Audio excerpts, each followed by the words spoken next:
Hola, le damos los buenos días a todos y todas. Estamos en el ODS 16, Paz, Justicia e Instituciones Sólidas, acá en nuestro Congreso de Éticas Aplicadas y la Enseñanza de la Ética. Estamos esperando a nuestro tercer participante que va a ingresar muy pronto, pero vamos a comenzar hoy día con el profesor Eduardo Rueda, que es de la Universidad Nacional de Colombia, doctor en filosofía, y nos va a presentar su ponencia titulada Desafíos ODS 16 en América Latina. Le damos las gracias al profesor Rueda por acompañarnos y a todos ustedes por participar con nosotros. Profesor, cuando quiera. Gracias, Camila. Muchas gracias a ti. Saludos a mis colegas de mesa, al profesor Miguel Polo, a la profesora Daniela Gallego, muy queridos amigos y a otros amigos que hoy, como la profesora Alejandra Siriza, nos acompañan en la sala. Muchas gracias por acompañarnos. Bueno, voy a dar entonces esta charlita, que es muy sencilla, tiene que ver fundamentalmente con cuáles son los desafíos o cuál es el desafío más importante para hacer posible la materialización del ODS 16 en América Latina. Entonces voy a hacer una exposición sobre estos puntos. En primer lugar voy a referirme a cuáles son las nociones básicas que están contenidas en ese objetivo de desarrollo sostenible, que son paz, justicia e instituciones sólidas. Luego voy a ver la situación de América Latina de manera muy panorámica, naturalmente, eso es simplemente un brochazo. Luego, a partir de ese diagnóstico, quisiera identificar cuáles serían entonces las líneas fundamentales de reforma y luego tratar de responder a la pregunta sobre por qué no se han hecho esas reformas si son tan obvias. Voy a ofrecer lo que a mi juicio sería el problema central que explica por qué no se han desarrollado esas líneas fundamentales de reforma. Y quisiera al final entonces dar unas pautas claves para vencer ese desafío, esa dificultad que a mí me parece que es la más importante que tenemos hoy por hoy en América Latina. Bien, ¿sí están viendo la presentación, amigos queridos? Bueno. Entonces, sí. Dicho de manera muy sencilla, porque cada una de estas nociones tiene naturalmente una complejidad teórica que escapa al objetivo de esta charla, pero dicho de manera sencilla, cuando se habla de ODS 16, paz, se dice, recuerden que es paz, justicia e instituciones sólidas. Cuando se dice de paz y uno ve los documentos internacionales, se refieren fundamentalmente a estas cosas, ¿no? Que no haya violencia, que la conflictividad social se pueda tramitar por vía institucional y no a través de balas, armas o violencia, sino a través del diálogo público, que haya confianza de los ciudadanos en las instituciones, porque sin confianza en las instituciones, entonces las ciudadanías se fragmentan y entran en conflictos que muchas veces desembocan en violencia, y la confianza misma entre los ciudadanos, que los ciudadanos piensen que los demás ciudadanos tienen interés como ellos en lograr soluciones para todos, en el interés de todos. Por justicia, en los documentos también internacionales se entiende pues lo que es básicamente de sentido común para la ciudadanía en general en América Latina, que es una democracia auténtica, o sea, que permita que la gente participe en la toma de decisiones públicas y unos derechos que evidentemente se disfruten por parte de los ciudadanos, es decir, derechos que se confirmen efectivamente en las vidas de las personas. Y en el caso como el de Colombia, además de esas dos demandas básicas de justicia, como democracia y derechos, estarían los temas de justicia transicional, también en países que pasaron por la dictadura, que tienen que ver con los temas de memoria, reparación de las víctimas, etc. Y las instituciones sólidas, cuando en estos mismos documentos se describe fundamentalmente como instituciones que sean entonces incluyentes, que no excluyan a nadie, que permitan la participación, que sean eficaces, es decir, que efectivamente logren diseñar e implementar políticas públicas que resuelvan problemas sociales, que estén orientadas por la equidad, es decir, dirigidas sobre todo a los grupos sociales más desfavorecidos, que sean responsables, es decir, que hagan rendición de cuentas y entonces se comprometan con el logro de ciertos objetivos y sobre esos objetivos rindan cuentas, y que rindan cuentas también sobre el manejo de los recursos asociados a esas políticas, que sean independientes, y esto sobre todo para los organismos de control y la rama judicial, que muchas veces en nuestra región es objeto de distintas formas de intervención que menoscaban su independencia, que sean íntegras y transparentes, etcétera, o sea, que no sean corruptas. Y que eso se dé en las tres ramas del poder público. Y esto es un poco, pues, digamos, el dibujo central, el dibujo básico de lo que entraña el Objetivo de Desarrollo Sostenible 16. Bueno. Ahora, cuando uno mira esos objetivos, mira la situación de América Latina, pues hoy se da cuenta de lo lejos que estamos de que en nuestro medio se materialice ese objetivo. Paz, cuando uno ve los temas, de acuerdo con lo que acabamos de describir, los temas de paz, pues lo que uno se encuentra es con que hay violencia creciente en la región, todas partes, violencia de Estado y también delincuencia organizada. Y también, desafortunadamente, la región está cada vez más polarizada y hay una enorme desconfianza entre los sectores ciudadanos que parecen reunirse o alinearse en torno a los distintos polos de opinión pública, de opinión público-política. Entonces tenemos un ambiente, digamos, que está muy fuertemente afectado por la violencia y una serie de violencias, digamos, que cruzan la vida social en América Latina, como las violencias de género, las violencias hacia los niños y las violencias hacia los migrantes. En fin, la violencia toma una cantidad de caras enorme y nosotros no hemos podido reducir el problema. El problema ha crecido.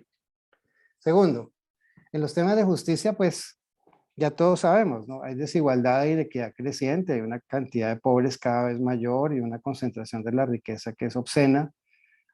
Hay unos procesos de justicia transicional debilitados, los procesos de reconocimiento de las víctimas, las medidas de reparación que se han diseñado, no cuentan con la voluntad política para su implementación en muchos de nuestros países y evidentemente, digamos, estos grupos ciudadanos se encuentran despojados de la posibilidad de recibir efectivamente un tratamiento justo. Los derechos, particularmente los derechos económicos, sociales y culturales, están francamente menoscabados en enormes sectores de la población en América Latina. De esto no tengo que decir nada, todos sabemos todo lo que pasa en esto, es bastante obvio, la afectación a las minorías indígenas, la pobreza creciente, la pobreza fundamental de las mujeres, los problemas de acceso a la alimentación, a la salud, etcétera, etcétera. Es decir, nosotros no hemos podido resolver el problema de la justicia social en América Latina, el problema se ha agravado, de hecho. Y cuando miramos el tema de instituciones sólidas, lo que encontramos es que pues las instituciones en América Latina no son sólidas de acuerdo con lo que veíamos antes. Son instituciones expuestas a la corrupción y a la captura, y ese problema ha venido aumentando. Son instituciones que están expuestas también a prácticas perversas, es decir, que desde, por ejemplo, los organismos legislativos o la rama judicial a veces incluso constituyen casi que carteles delincuenciales que funcionan de manera, digamos, organizada y sistemática para cometer delitos. Hay una debilidad institucional enorme para diseñar políticas públicas e implementarlas. Hay una pérdida de la independencia de las ramas del Estado y de los órganos de control, que están muy a menudo muy politizadas. En América Latina hemos tenido una cantidad, ustedes vieron por ejemplo el caso de Lula, por ejemplo, recientemente, cómo se politiza la rama judicial y logra la condena de un presidente inocente. La habilidad institucional para diseñar e implementar políticas públicas pertinentes, oportunas y orientadas por la equidad y la rendición de cuentas es evidente también en la región. Y hay una pérdida de la independencia de las ramas del Estado y de los órganos de control. Es decir, hay una situación que nos muestra que efectivamente no estamos viviendo en un escenario en el que las instituciones ciudadanas, las instituciones públicas puedan reclamar la solidez que estos documentos como el de la ODS 16 piden. Bueno, entonces ese sería un diagnóstico naturalmente muy general, creo que en general lo compartimos en todos los países de la región, con muchos matices por supuesto, pero digamos, esta es una situación que en general describe bastante bien lo que pasa en la región. Ahora bien, viendo esos problemas, pues uno diría, hay una serie de reformas que resultan absolutamente fundamentales, ¿no? Reformas, por ejemplo, dirigidas a reducir, contener y eliminar los determinantes sociales de la desigualdad y la erosión de derechos humanos a poblaciones vulnerables y minorías. O sea, todos esos problemas de desigualdad, de erosión de derechos humanos a poblaciones vulnerables se explican en una serie de dinámicas sociales que se pueden intervenir en falta de acceso a derechos políticos, en problemas de acceso a recursos básicos de vida, en problemas, etcétera, digamos, en los temas de salud, de educación. Todo eso tiene que ver con el logro de los otros objetivos de desarrollo sostenible. Es decir, con lo que hemos hablado sobre pobreza, sobre desigualdad, sobre género, sobre clima, todas estas son los determinantes sociales de la desigualdad y la erosión de derechos. Y sobre este tipo, digamos, de cosas, las reformas son muy evidentes y son muy necesarias. Líneas de reforma sobre esto son muy necesarias en la región para atender justamente estos problemas relacionados con los que veíamos anteriormente, los problemas relacionados con la debilidad institucional, con la debilidad de la justicia y de la paz. Ahora, el fortalecimiento de los procesos de justicia transicional, el diseño y la implementación de mecanismos integrales de gobierno y Estado abierto, que permita la participación democrática continua y permanente de la ciudadanía, el fortalecimiento tanto de la independencia como del carácter preventivo de la justicia penal. Esto está completamente capturado en América Latina. Y el diseño e implementación de estrategias integradas de integridad y lucha contra la corrupción en la esfera pública y privada. Disculpen el ruido que hacen, pero aquí los vecinos están construyendo. Entonces, bueno, esas cosas pasan ahora, ¿no? Entonces, diseño e implementación de estrategias integradas de integridad y lucha contra la corrupción en la esfera pública y privada.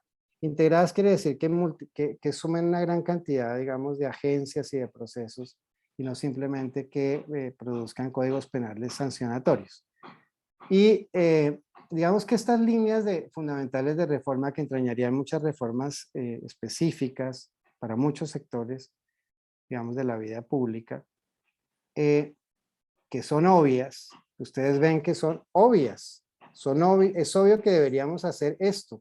Si hay erosión de derechos humanos y las personas no pueden disfrutar efectivamente de derechos básicos como un ingreso a la renta, como una renta básica o el derecho a la alimentación o a la salud o a la educación o a la cultura o al medio ambiente, pues deberíamos hacer cosas que efectivamente permitan que esos derechos se realicen efectivamente. Y todo lo demás que la diapositiva coloqué de manera muy sintética, lo que quiere indicar es que efectivamente nosotros tenemos en cierta forma bastante claridad a la vista de estos problemas que compartimos en la región sobre cuáles son las líneas fundamentales de reforma que deberíamos acometer. Sin embargo, no lo hacemos. O se hace con mucha dificultad, o se hace muy lentamente. Y entonces los problemas permanecen. Los problemas de violencia, los problemas de injusticia y los problemas de debilidad institucional permanecen entre nosotros casi sin modificación a lo largo de décadas.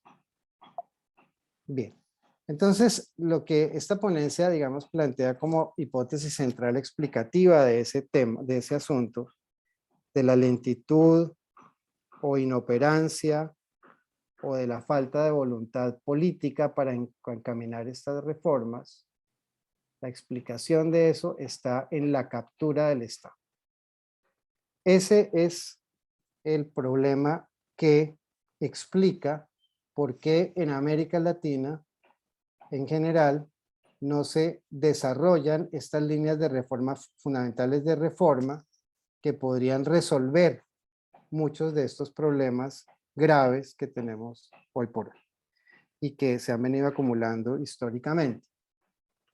¿Qué significa captura del Estado? Captura del Estado significa que los procesos de toma de decisiones públicas se distorsionan a favor de ciertos grupos poderosos que buscan que las decisiones les favorezcan para obtener beneficios.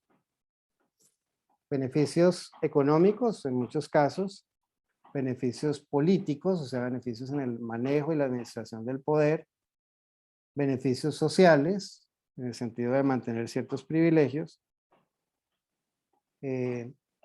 y esos grupos, que son grupos pequeños, muy poderosos económica y políticamente,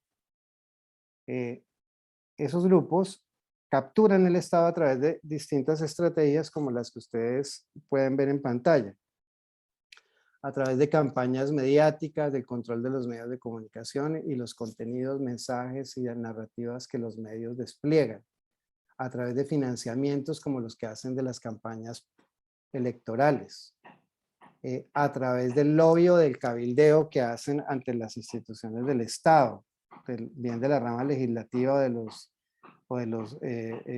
órganos del gobierno, de las instituciones del Poder Ejecutivo, bien a través de mecanismos de fiscales que les permite mantener su dinero, eludir impuestos y colocando sus dineros en, como hemos visto a lo largo de todo esto que se ha conocido de los Pandora Papers, Panama Papers, etcétera, colocando sus recursos por fuera del sistema tributario de nuestros países, a través del soborno directo. Eso también existe, digamos claramente, de los pactos, el amiguismo, el clientelismo, poniendo a la gente que a ellos les interesa en los puestos públicos.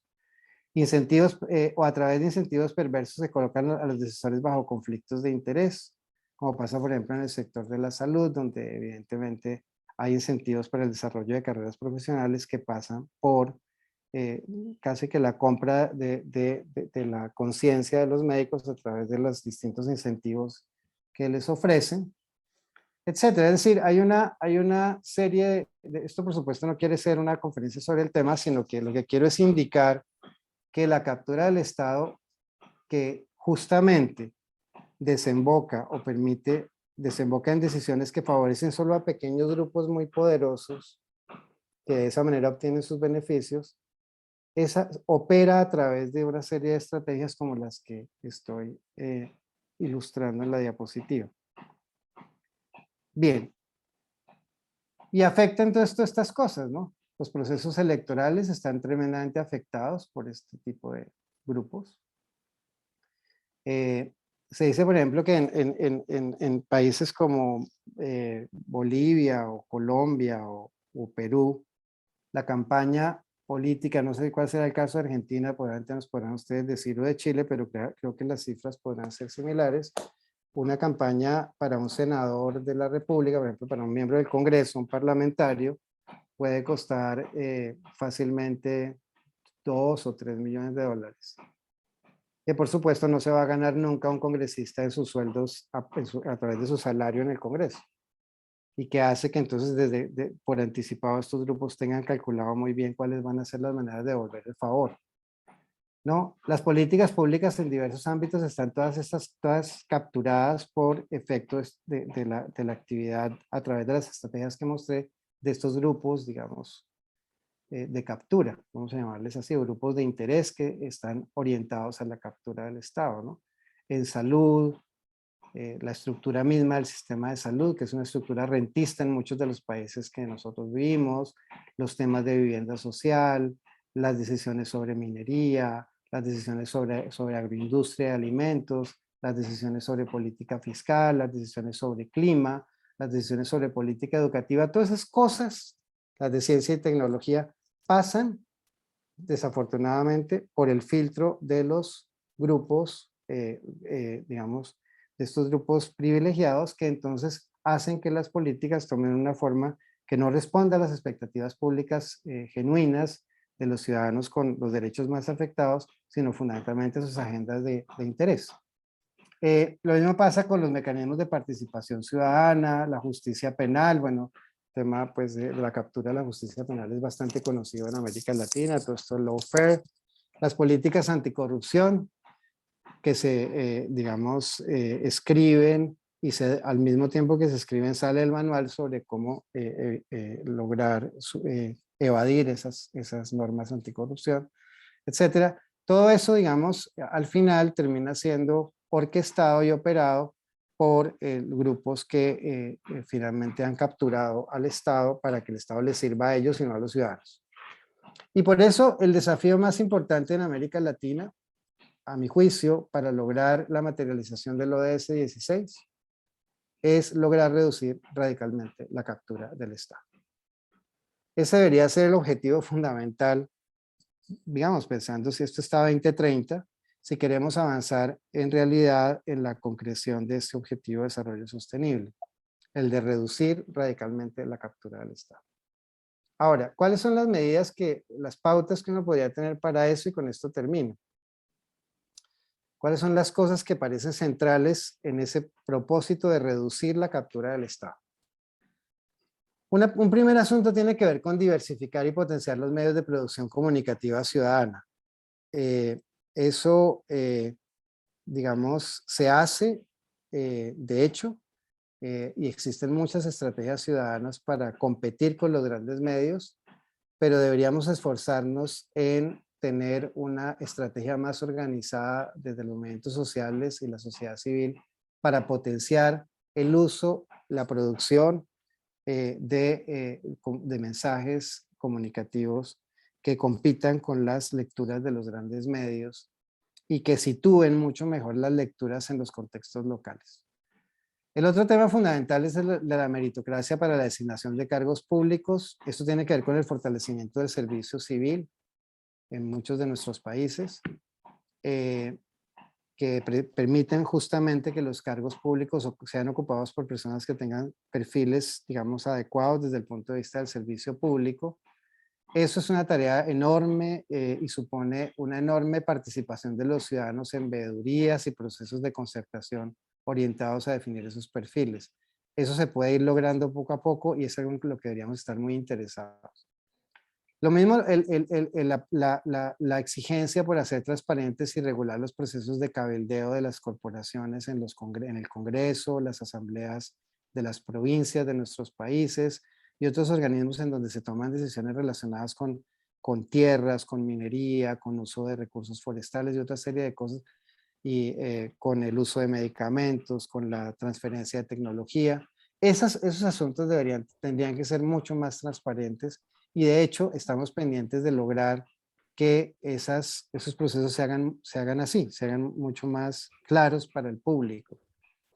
La regulación de la financiación de las campañas políticas. Esto es absolutamente central en la América Latina de hoy. O sea, estamos eligiendo la gente que posiciona los grupos de interés. Punto.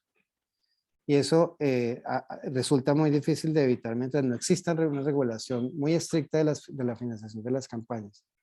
Promover e implementar herramientas integrales de Estado abierto. Esto es absolutamente central. Todavía nuestras instituciones se preguntan cómo hacemos para que los ciudadanos participen. Si no tenemos unas estrategias definidas, claramente definidas, para que los ciudadanos logren participar en la toma de decisiones, en la consulta que se haga desde el Estado hacia ellos en relación con una serie de materias y en informar la política pública a partir de las necesidades ciudadanas. Eso todavía está totalmente pendiente. Y aquí esto parece un poco medio monarquía lo que pasa en América Latina en relación con las agendas de los ministerios y de las instituciones del Estado encargadas de movilizar la agenda pública. Ahora, promover mecanismos deliberativos de evaluación y seguimiento ético entre las instituciones, incluidas las empresas. Esto tiene un papel importante. Los comités de ética institucionales, los sistemas éticos institucionales, parecen tener un rol importante a la hora de evaluar y hacer seguimiento de las prácticas que se desarrollan en las instituciones y además contribuyen a formar a los funcionarios públicos en asuntos de ética pública y en asuntos relacionados con el carácter moral del servicio público. Y bueno, estas son cosas que parecen tener mucha importancia. Proteger a los reportantes de pactos indebidos. Esto es una cosa tremenda porque resulta que la gente que denuncia sobre corrupción, por ejemplo, o sobre captura del Estado, pues queda amenazada. Y no tenemos muchos mecanismos de protección para estos reportantes. Entonces, si se sabe tanto de la corrupción en América Latina, bajo situaciones en las que los reportantes están en riesgo, imagínense ustedes lo que no se sabe. Ahora, fortalecer entidades públicas de transparencia, veeduría, comisiones ciudadanas independientes, observatorios académicos, todo eso parecería fundamental también. Educación en cultura democrática, cambio cultural e integridad en todos los niveles educativos. con experiencias de discusión y producción de propuestas. Nosotros en la Universidad Nacional tenemos una iniciativa en esta línea que propone eso, escuchar gente que sabe mucho del tema, discutir problemas y producir propuestas. Y bueno, y eso es una cosa que puede ser bastante inspiradora, pues esta propuesta que hacemos para la región, en la medida en que vincula a los estudiantes a procesos de discusión y de elaboración de soluciones locales frente a estos problemas de captura y corrupción. Controla el lavado de activos de corrupción y recuperación de dinero robados. Resulta que la mayor cantidad de plata que se roban en América Latina se va a los paraísos fiscales y no vuelve jamás a nuestros países. Y esto justificaría evidentemente que pudiéramos organizar mucho mejor de manera, digamos, regional y no solamente nacional, una política, una estrategia para identificar esos mecanismos de lavado y recuperar dinero robados. De hecho, las Naciones Unidas tienen una oficina dedicada a eso. Y son de los pocos que hacen algo realmente significativo en esta materia en la región. Ahora, investigación y desmantelamiento de las redes de corrupción articuladas a la delincuencia organizada, eso tendría que ser también parte de la justicia penal, así como combatir el secreto bancario y la ilusión, etc. Es decir, estas son pautas que juntas podrían hacer mucho por reducir la captura del Estado y dejarle a los ciudadanos entonces el lugar que les corresponde para que sean ellos los que ocupen las esferas de decisión pública con base en sus necesidades, expectativas y derechos legítimos. Esa sería un poco la idea de esta pequeña charla. Escapar de la captura. Si no escapamos de la captura, forjar la democracia y los derechos serán, como dice Jacques Derrida, para otro día. Muchas gracias. Doctor Eduardo, muchísimas gracias por esa presentación y por esas propuestas tan prácticas y tan necesarias para nuestros pueblos. Bueno, mi nombre es Diana Nosa, soy de la Universidad Católica de Colombia, Departamento de Humanidades, agradecida de estar aquí con ustedes por esta oportunidad y agradecida también con Camila por dar inicio a nuestro panel. Continuamos entonces con la doctora Daniela Gallego Salazar. La doctora Daniela Gallego es directora de Procesos de Transformación Ética de la Vicepresidencia de Inclusión, Impacto Social y Sostenibilidad del Tecnológico de Monterrey, desde donde coordina a nivel nacional el programa de integridad académica y contribuye al fortalecimiento de los procesos y programas orientados a la promoción de la cultura ética de la institución. Es doctora en Ética y Democracia por la Universidad de Valencia. Es máster en Responsabilidad Social de la Empresa por la Universidad Politécnica de Valencia y licenciada en Ciencias Políticas por la Universidad de los Andes de Venezuela. Algunas de sus publicaciones son Propuesta Educativa para la Formación Ética y Ciudadana en el Nuevo Modelo Educativo del Tecnológico de Monterrey, elaborado con el profesor Pablo Ayala y publicado en el libro Ética y Democracia desde la razón cordial de España 2019. Es coautora de la Guía para la Gestión de Diversidad Cultural en las Pequeñas y Medianas Empresas, España 2014. Es editora con Francisco Arenas de El Ciudadano Democrático, Reflexiones Éticas para una Educación Intercultural, España 2009. El título de su intervención es Desarrollo Sostenible, Democracia e Integridad. Doctora Daniela, adelante, muchas gracias por su intervención. Muchísimas gracias y muy buenos días. Me da muchísimo gusto estar con ustedes. De verdad que muy complacida de estar aquí y de poder participar. Voy a requerir el apoyo de mi compañero Eduardo porque por alguna razón mi computadora no se quiso conectar. Entonces le envié a él la presentación y quisiera, Eduardo, pedirte por favor que compartas pantalla. Muchas gracias, muy amable. Bueno, pues mi intervención se titula Desarrollo Sostenible, Democracia e Integridad. Y si quieres vamos a la siguiente filmina para contarles un poco qué temas voy a estar tratando. Le puedes ir dando clic a los 4 temas de una vez. A mí realmente lo que yo voy a plantear es en qué medida la gestión ética de las instituciones nos puede ayudar a fortalecer nuestra democracia. Y para ello, pues primero pues voy a hablar brevemente, ya Eduardo hizo una exhaustiva descripción de la debilidad de nuestras instituciones democráticas y el problema de la corrupción. Después quiero conversar un poco sobre el Objetivo de Desarrollo Sostenible 16 como una hoja de ruta para el fortalecimiento de la democracia.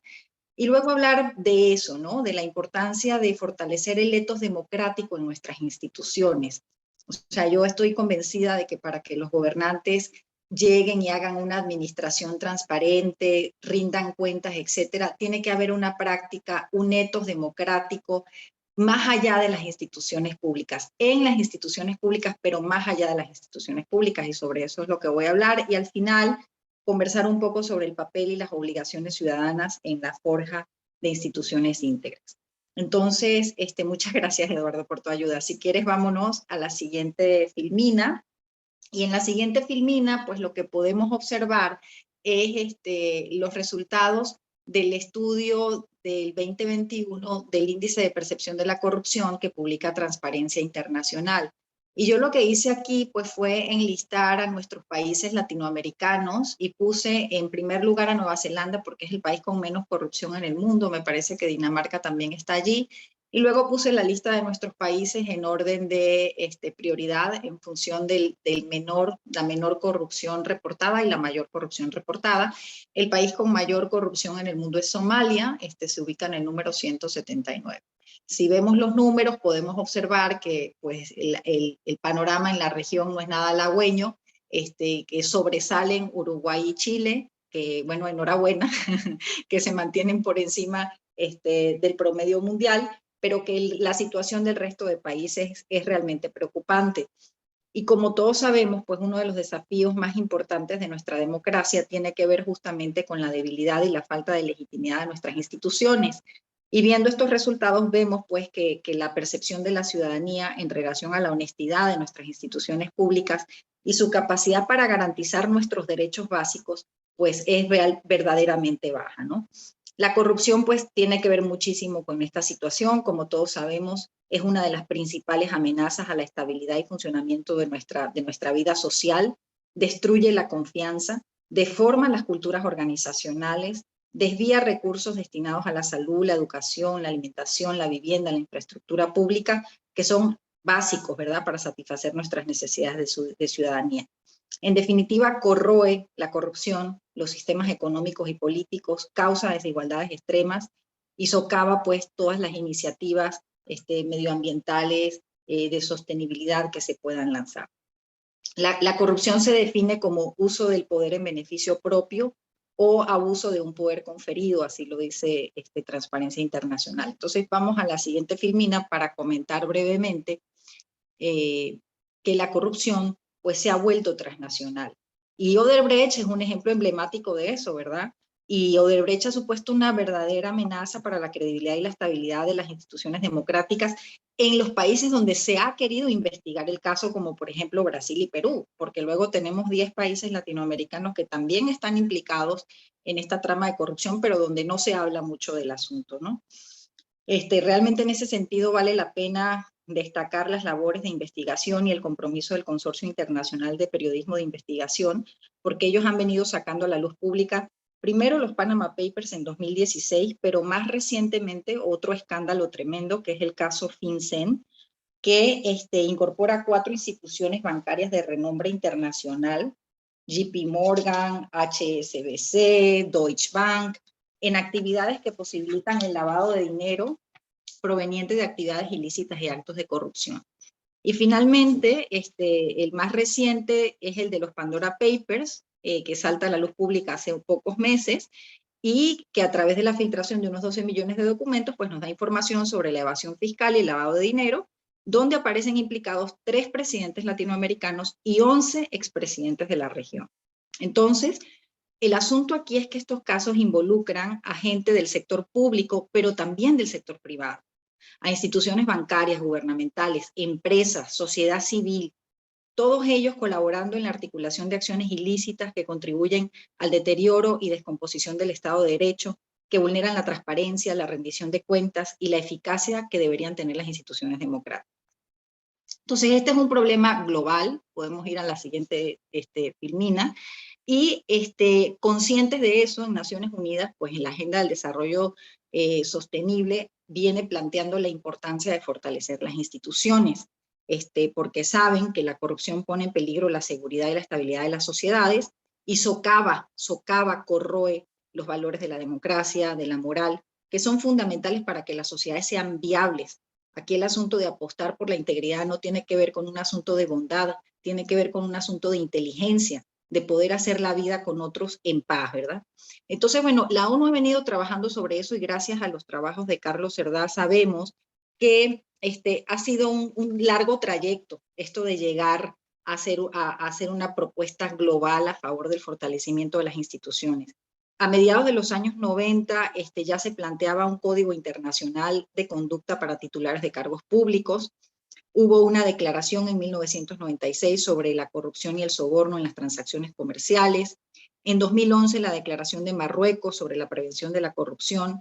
Y cuando se estaban evaluando los objetivos del milenio, que fueron los que precedieron a los objetivos de desarrollo sostenible, en 2015 se elaboró un documento que se llamaba El futuro que queremos para todos. Y en ello se señalaba que si en los Objetivos de Desarrollo Sostenible se había considerado una agenda social, económica y medioambiental, era fundamental que ahora en los Objetivos de Desarrollo Sostenible se incorporara como objetivo el asunto de la paz y la seguridad, en el entendido de que la gobernabilidad y el Estado de Derecho y los derechos humanos son un marco fundamental para la prosperidad, para la paz y para cualquier proyecto de vida que queramos realizar, ¿verdad? Y entonces esta apuesta logró cristalizar, pero hubo discusiones y hubo países que se oponían a que esto fuera un objetivo de desarrollo sostenible.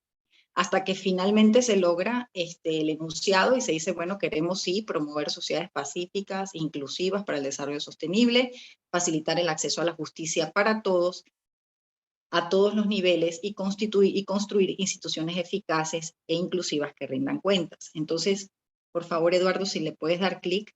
Este objetivo enorme se desglosa en varios objetivos, en 10 objetivos pequeños, entre los cuales me gustaría destacar los siguientes. Si le puedes dar, exacto, gracias. Reducir considerablemente la corrupción y el soborno es un objetivo, y el objetivo de la lucha contra la corrupción es muy viable, pero a mí me parece muy interesante la idea de crear a todos los niveles instituciones eficaces y transparentes que rindan cuentas. Creo que esa es la mejor prevención contra la corrupción, garantizar que aprendamos nosotros a tomar decisiones inclusivas, participativas y representativas, porque tendríamos que preguntarnos si realmente sabemos tomar decisiones inclusivas y participativas. Tenemos que empezar a entrenarnos en el etos democrático para que ese etos democrático se pueda cristalizar y pueda hacerse realidad. Y también garantizar el acceso público a la información y proteger las libertades fundamentales de conformidad con leyes nacionales y acuerdos internacionales. Entonces, como les decía, a mí me parece fundamental la idea de fortalecer nuestras instituciones a todos los niveles, no solamente las instituciones gubernamentales, sino las instituciones privadas, las instituciones de la sociedad civil. ¿Qué son las instituciones? Pues según David Easton y Mayuel Villoria, que también lo dice, pues las instituciones son pautas regularizadas de comportamientos que son conocidas, practicadas y normalmente aceptadas por los agentes sociales. O sea, son pautas generalizadas de comportamiento. Vámonos a la siguiente filmina para comentar un poco más cómo deberían ser esas instituciones. En una sociedad liberal democrática, las instituciones deberían funcionar partiendo del respeto a la igualdad política y moral de los ciudadanos, reconocer su capacidad de autogobierno, respetar y promover las libertades civiles y políticas básicas que aseguren los derechos humanos y de ciudadanía. Deberían incentivar comportamientos honestos, cooperativos y desincentivar comportamientos corruptos. Las instituciones, como todos sabemos, tienen una dimensión formal y otra informal. La formal está constituida por leyes, normas, reglamentos y estructuras, y en eso somos muy buenos. Tenemos unos marcos jurídicos extraordinarios. Pero luego viene el otro lado, el lado soft, el lado soft, el lado intangible, pero que es fundamental para que esas leyes, esos acuerdos se cumplan, y es la dimensión informal de las instituciones. Si quieres, dale clic, Eduardo, gracias, muy amable. Es la dimensión informal de las instituciones que tiene que ver con las prácticas, con las costumbres, con las formas de ser y hacer las cosas, con los valores, en definitiva, con el ethos de las instituciones. Entonces, para que las instituciones democráticas verdaderamente funcionen, pues tendría que haber un ethos democrático. Es decir, deberíamos poder compartir un conjunto de valores que permitan que las leyes se conviertan en verdaderas costumbres y que las personas las interioricen y las asuman como propias y no como un enemigo contra el que hay que enfrentarse, ¿no? Entonces, ¿cuáles son esos valores del ethos democrático? Pues uno de ellos son los valores de la ética cívica, que son el respeto, la libertad, la igualdad, la responsabilidad y el diálogo. Valores que cuando mentamos, pues todo el mundo dice aceptar y todos nos ponemos muy dignos y decimos que sí, que estamos a favor de la libertad y del diálogo y del respeto, pero que sabemos que hay una gran distancia entre lo que declaramos y lo que hacemos, y que merece un verdadero trabajo desde la ética aplicada, el ver cómo encarnamos estos valores en nuestras prácticas cotidianas. Pero también hay otros valores que son propios de las instituciones democráticas y que, según Manuel Villoria y la Open Government Partnership, son la efectividad, la rendición de cuentas, la imparcialidad, la legalidad, la equidad, la participación y la transparencia. Y voy a decir algunas cosas breves sobre esos valores. Pues la efectividad es fundamental, o sea, nosotros necesitamos gestiones orientadas a resultados y que las instituciones públicas busquen lograr cambios y que tengan objetivos estratégicos de país, que tengan sistemas de indicadores que nos permitan saber cuáles son las metas que queremos alcanzar, que haya prevención de riesgos, que hayan espacios para el monitoreo del desempeño de nuestras instituciones en el alcance de sus fines. La rendición de cuentas. Las instituciones, y estas son prácticas que creo que debemos incorporar a todos los niveles en las sociedades latinoamericanas, la práctica de informar, de responder, de justificar nuestros actos públicamente, de plantear cuáles son las decisiones y planes de acción que se están haciendo y cuáles serían las sanciones y recompensas que se establecerían si se alcanzan o no se alcanzan esos planes de acción. El monitoreo, la evaluación del desempeño. Necesitamos saber qué hacen nuestras instituciones públicas y privadas, cómo lo hacen y por qué lo hacen. Esta es la práctica de la responsabilidad encarnada en la vida de las instituciones, y eso necesita un despliegue. Eso necesita un despliegue que va más allá de las palabras, que se debe convertir en acciones.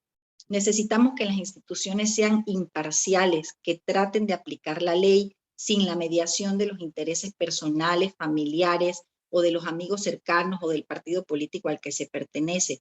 Pero eso implica que la gente entienda la utilidad de la imparcialidad, porque a primera mano en nuestros países no se suele entender.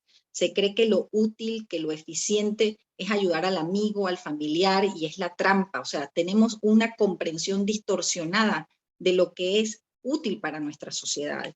Deben estas instituciones respetar la ley, contribuir a la consolidación del Estado de Derecho, y deben ser equitativas. O sea, nosotros tendríamos que exigir que nuestras instituciones y apliquen estrategias como los instrumentos de discriminación positiva, los con enfoques de género, los análisis de impacto de las normas desde la perspectiva de género, que haya una regulación de la financiación de las instituciones, de los partidos, de los lobbies, etcétera, ¿no? Entonces, finalmente, para poder continuar, la transparencia también es fundamental. Necesitamos que nos informen sobre las actividades y decisiones que toman. La información debe ser abierta, comprensiva, puntual, debe estar libremente disponible al público, y los datos deben estar abiertos. Entonces, digamos que estos son en líneas generales algunos de los valores que tendrían que encarnar las instituciones públicas y privadas si queremos fortalecer la democracia. Pero si vivimos en una sociedad donde las personas tienen la expectativa de que tienen que pagarle a un funcionario público para acceder a un servicio de salud o educativo, si vivimos en una sociedad en la que el tráfico de influencias entre el sector público y privado forma parte de la normalidad, en la que las normas se aplican por conveniencia pues es sumamente complicado que logremos una mejora en la calidad de nuestras instituciones democráticas y sociales. Hay un texto de Debra Kammer y Gina Vega que se llama Moral Courage in Organizations y que inicia diciendo que aun cuando muchas universidades han asumido el compromiso de educar éticamente a su estudiantado, se siguen recogiendo datos como el hallazgo de la encuesta realizada por el Ethics Resource Center, según el cual más de la mitad de los empleados ha presenciado transgresiones al código de ética en instituciones de gobierno, sector privado y organizaciones de la sociedad civil. Entonces, estos resultados coinciden con un planteamiento que hace Félix Lozano cuando dice que la vivencia de los valores éticos no depende exclusivamente de la voluntad de las personas. O sea, no se trata de ser mártires, se trata de poner las condiciones estructurales para que esos valores se puedan realizar en la práctica. Entonces, la realización de ese ethos democrático tiene que ver con que se den las condiciones estructurales para hacerlo realidad. ¿Y qué implica esto? Pues una ruta de trabajo para fortalecer nuestras instituciones. La propuesta de esta intervención que estoy haciendo es que la mejora de la institucionalidad democrática que plantea el ODS exige fortalecer la integridad en instituciones públicas y también en instituciones privadas y de la sociedad civil. Tenemos que involucrar a las empresas, tenemos que involucrar a los medios de comunicación, a los partidos políticos, al poder legislativo, ejecutivo, judicial, etc. ¿Cómo podemos asegurar que tendremos funcionarios públicos comprometidos con la aplicación responsable y justa de la ley, con la transparencia, la responsabilidad, etcétera, cuando estos valores no forman parte del ethos de nuestras sociedades? Entonces, tendríamos que empezar desde lo más pequeño, y si quieres vamos a la siguiente filmina, porque quiero parafrasear unas palabras de Eleanor Roosevelt. Parafraseando su discurso en el 10º aniversario de la Declaración de los Derechos Humanos, ella señalaba: el progreso de los derechos humanos y los valores de la democracia no se puede medir en función de los tratados firmados, sino en la medida en que estén cambiando la vida de las personas. Los derechos universales, y yo añado, los valores de la democracia, comienzan en lugares pequeños, cerca de casa, en el trabajo, tan cercanos y tan pequeños que no se pueden ver en ningún atlas, pues son el mundo de la persona individual, el mundo en el que vive, la escuela o la universidad a la que asiste, la fábrica, la granja o la oficina donde trabaja. Estos son los lugares donde tiene lugar la igualdad ante la ley, la igual dignidad sin discriminación, la igualdad de oportunidades, la responsabilidad, la rendición de cuentas, la transparencia. Y si estos derechos no se viven ahí en nuestro día a día, no se van a vivir en ningún otro lugar y mucho menos en el gobierno. Goodman y Thompson se refieren a estos espacios como el ámbito de la democracia media. Con ello hablan de las escuelas, las universidades, las organizaciones sanitarias, las asociaciones cívicas, las corporaciones y a todas las instituciones que afectan significativamente las oportunidades y libertades básicas de los ciudadanos. Estos son los espacios garantes del buen funcionamiento de la democracia. Por ello yo quiero hablar de la integridad en las instituciones y el rol del ciudadano en el fortalecimiento de las mismas. Entonces, ya para el planteamiento central sería el siguiente. Vámonos a la siguiente filmina. La idea es fortalecer nuestras instituciones, aquellas a las que pertenecemos. Porque cuando uno dice, tiene que cambiar el gobierno, tiene que cambiar la Corte Suprema, uno dice, bueno, pero la Corte Suprema me queda lejísimo. O sea, yo no conozco a nadie que trabaje en la Corte Suprema. Entonces, ok, entonces vamos a hacer ese cambio en las instituciones a las que yo pertenezco, en la universidad donde trabajo, en la empresa donde trabajo, en la escuela donde va mi hijo, en el lugar donde voy a tener la asistencia sanitaria. ¿Y cómo lo voy a hacer? Bueno, fortaleciendo la integridad de esas instituciones. Para construir y fortalecer un clima ético en las organizaciones, tenemos que tratar de prevenir la ilegalidad y promover una conducta responsable. ¿Y de qué se trata eso? Bueno, en la implementación efectiva de un conjunto de estrategias. Un conjunto de estrategias que voy a nombrar a continuación. Lo primero que yo tendría que hacer es saber cómo es mi institución, cómo es mi universidad, cómo es la empresa donde trabajo. Hay un código de ética, hay normas de conflicto de interés y códigos de conducta, se respetan. ¿Cómo funciona la organización? Se respeta la meritocracia, se siguen los procedimientos para la asignación de recursos, se evalúa a las personas por sus contribuciones y su rendimiento de manera objetiva. ¿Cómo es la relación con los proveedores? ¿Se permite contratar amigos? ¿Hay controles presupuestarios? Hay que conocer la institución. Si trabajo en una universidad, ¿hay copia? ¿Hay faltas a la integridad académica? ¿Se está copiando todo el mundo? Entonces, primero necesito saber dónde estoy para luego poder decir, bueno, vamos a tratar de fortalecer la integridad en este contexto institucional. Y para eso hay todo un programa, ¿verdad? Hay normas, está el famoso código de ética, que es fundamental, pero que no es para colgarlo en la pared, sino que es una hoja de ruta que va a servir para generar un sistema de gestión ética. Es importante que las propias instituciones tengan sistemas de protección a los denunciantes, lo decía Eduardo, pero si yo ya vivo eso en la organización donde estoy, si yo sé que puedo poner una denuncia y que no me van a despedir, va a ser más fácil que yo en el ámbito público lo exija. Hay políticas de no represalias, hay políticas de respeto a la confidencialidad. Todas estas cosas se pueden vivir ya en las instituciones de las que formamos parte. Se necesita una estructura de gestión, es decir, se necesitan comités de ética, se necesita una oficina de dirección de integridad, pero es muy importante que esos comités de ética entiendan el significado y el sentido para darle vida a las normas que tiene la institución. Porque muchas veces estos códigos de ética pueden funcionar, estos comités, de forma muy burocrática o con un profundo desconocimiento del verdadero sentido de los valores éticos que se quieren encarnar.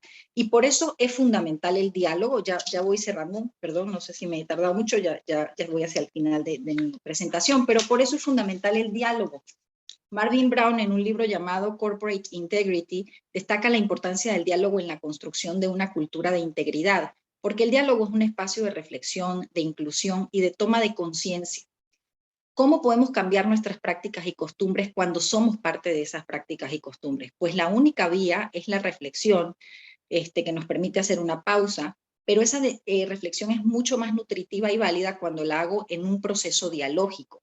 La mayoría de las personas hacen lo que consideran que es correcto, teniendo en cuenta el mundo en el que piensan y en que viven. Sin embargo, es muy probable que su lectura del mundo sea insuficiente o incluso incorrecta.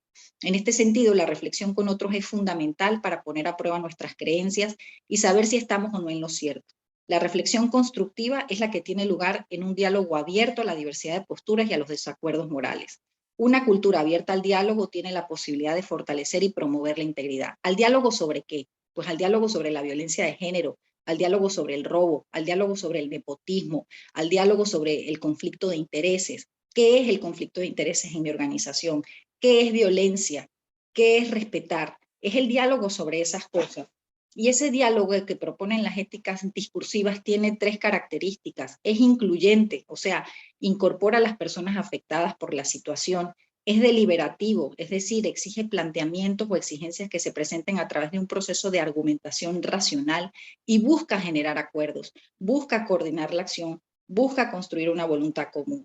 La deliberación, entonces, es un espacio en el que se puede generar adhesión y transformar conciencia. ¿Por qué insisto tanto en esto? Porque yo me he dado cuenta que hay una concepción muy distorsionada de los valores. Lo que un papá entiende por responsabilidad cuando su hijo se copia puede ser muy distinto a lo que es la responsabilidad real. Yo he escuchado padres diciendo, mi hijo ayuda a sus amigos, cuando el hijo está haciéndole exámenes a otros o suplantando la identidad. Entonces yo creo que socialmente podemos tener una noción muy distorsionada de lo que son los valores. Entonces vámonos a la siguiente, dale clic a la siguiente por favor, y brevemente comento que la implementación de estos procesos éticos puede hacerse desde 2 enfoques. Hay un enfoque que se llama el enfoque, perdón, la anterior, hay un enfoque que se llama el enfoque de integridad y otro que se llama el enfoque del cumplimiento. Y lo digo porque este es un foro muy importante de ética aplicada. ¿Qué está pasando en las organizaciones que sí están incorporando estos sistemas éticos de gestión? Pues a veces lo hacen para cumplir con un requisito formal. John Elster habla del poder civilizatorio de la hipocresía. Dice, bueno, a veces, ¿verdad? Y yo adopto esta política y porque quiero quedar bien, pero como ya la adopté, pues no me va a quedar más remedio que hacer algunas cosas en la línea de esta política que estoy adoptando. Sin embargo, el enfoque del cumplimiento es un enfoque más centrado en la promoción de la buena conducta, en el incentivo y en el castigo. Es un enfoque más apegado al seguimiento de normas. Es un enfoque que usa un lenguaje más legalista, que está tratando de ver qué normas se están violentando y cómo se puede hacer para obligar a las personas que se cumplan. Pero el enfoque desde una ética aplicada sería el enfoque de la integridad, que entiende que tiene que haber un sistema disciplinar de sanciones y tal, pero que es un enfoque que está orientado a generar condiciones que permitan la adhesión a los principios de la integridad, que quiere generar una conversación sobre el significado del respeto, de la honestidad, de la confianza, de la responsabilidad. ¿Cómo se vive eso? ¿Qué significa eso? ¿Cómo podemos crear una cultura en la que se encarnen estos principios? Entonces, el enfoque del cumplimiento puede ser hasta moralino, hasta punitivo. Puede exigir el cumplimiento de la norma sin que la persona entienda ni siquiera cuál es el sentido de la norma. Y lo que a nosotros nos interesa es centrar nuestra atención en lo preventivo, en la sensibilización y en el fortalecimiento del clima ético de las instituciones. Por eso el enfoque de la integridad no renuncia a incorporar acciones orientadas a sancionar a las faltas del código de ética, pero lo que más quiere es generar ese diálogo deliberativo en el que podamos promover y entender la conveniencia de incorporar estos valores a la práctica, no por ser buenos, sino por ser inteligentes y construir una sociedad con futuro para nuestros hijos. No sé si queda tiempo o ya me pasé. Un poquito, doctora, podemos ir concluyendo. Ok, entonces para cerrar, vamos a la siguiente filmina, que es la última. Hay propuestas sobre cómo puede ser, qué tendríamos que educar o qué tendríamos que practicar los ciudadanos para poder incorporarnos y comprometernos en la reconstrucción de nuestras instituciones. Y se habla mucho de entrenarnos en las virtudes deliberativas, o sea, aprender a hablar con otros, básicamente. Y según Goodman y Thompson, estas virtudes pueden ser virtudes de escucha y virtudes argumentativas. Los principios de integridad serían las virtudes argumentativas. Hay un llamado, cuando ellos hablan de la consistencia en el discurso, hay un llamado muy serio a que nos expresemos con sinceridad. A expresar nuestras posturas morales con sinceridad y no por conveniencia. Y hay un área de discusión muy importante que tiene que ver justamente con eso, con el tema de la honestidad. La honestidad entendida también como la capacidad de mostrar nuestras vulnerabilidades y de construir con nosotros. Eso es fundamental para construir futuro. Es fundamental la coherencia entre lo que decimos y lo que hacemos, siempre y cuando esa congruencia sea una congruencia sobre valores que nos humanizan, ¿verdad? Porque, bueno, los kamikazes son muy coherentes, ¿verdad? Pero no queremos kamikazes, queremos coherencia con valores que nos humanizan. Y también que cuando nosotros defendemos la integridad de principios, es que cuando nosotros defendemos un principio moral, seamos capaces de defenderlo hasta sus consecuencias. Es decir, por ejemplo, este es un ejemplo que ponen ellos. Si usted está en contra del aborto porque quiere proteger la vida de los niños, pues también proteja la vida de los niños abandonados. No solamente la vida de los niños que están por nacer, porque el interés central es la vida de los niños. Entonces es una invitación como a ser muy responsables con y muy consecuentes con nuestras posturas morales. Y las virtudes de la escucha, que ellos llaman principios de magnanimidad, son súper importantes porque lo que quieren decir es que nosotros aprendamos a reconocer a considerar los argumentos que adversamos como argumentos morales y no a descalificar al otro. Es decir, entendamos que el otro tiene una postura moral distinta a la mía y que no necesariamente su postura es fruto de un interés político, económico o un juicio arbitrario o producto de la ignorancia. O sea, aprendamos a no degradar a nuestro interlocutor. Eso es fundamental para poder construir futuro con el otro. Aprendamos también a practicar una mentalidad abierta, a estar abiertos a la posibilidad de transformar nuestras opiniones y que aprendamos también a economizar en el conflicto moral, es decir, evitar el conflicto innecesario y también tratar de buscar espacios de acuerdo. Yo creo que tenemos una tarea muy importante en América Latina, pero que podemos empezar ya. Y ya para cerrar, vamos a la última.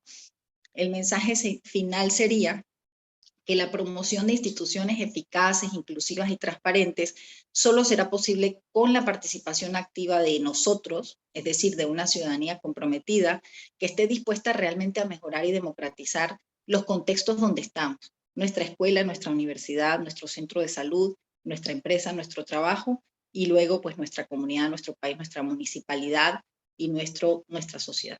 Es todo, muchas gracias. Bien, doctora Daniela, muchas gracias por esta invitación a ir más allá de los mínimos, ¿no? De lo externo, de los mínimos y empezar un cambio desde nosotros, desde las instituciones y pues una ética de la virtud también, una ética de máximos que se nos plantea. Muchas gracias por esas invitaciones. Seguimos con el doctor Miguel Ángel Polo Santillán. El doctor Miguel Ángel es doctor en filosofía, profesor principal de la Universidad Nacional Mayor de San Marcos, y profesor de la Universidad de Lima. Las principales líneas de investigación están relacionadas con la ética y las filosofías asiáticas. Miembro de la Sociedad Peruana de Filosofía, de la Asociación Iberoamericana de Filosofía Práctica, de la Red Latinoamericana de Éticas Aplicadas y de la Asociación Peruana de Ética y Filosofía Política. Entre sus principales obras están Ética y Crisis Moral, Ética, Modo de Vida, Comunidad y Ecología, La Morada del Hombre, Ensayo sobre la Vida Ética, Los Lenguajes de la Ética. Un panorama de las éticas contemporáneas, Ética y Razón Práctica, Confucio.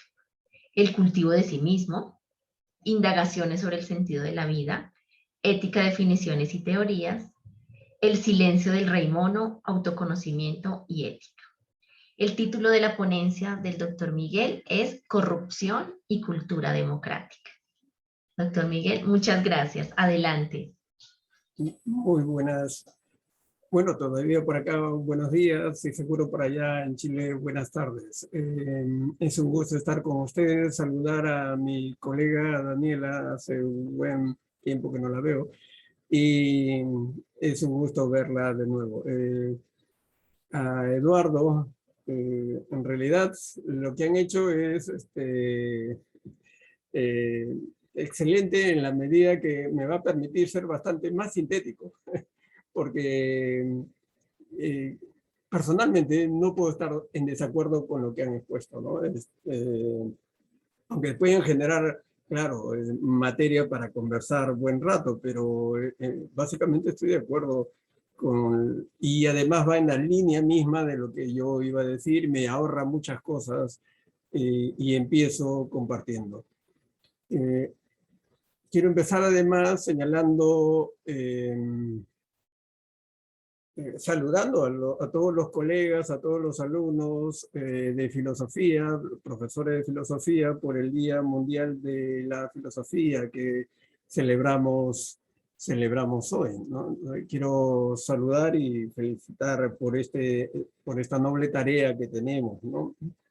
Sí, nos ha tocado la ODS 16, Paz, Justicia e Instituciones Sólidas, y mis compañeros lo han expuesto muy bien, así que diré algunas cosas adicionales y no necesariamente para complementar, simplemente adicionales, ¿no? Veamos.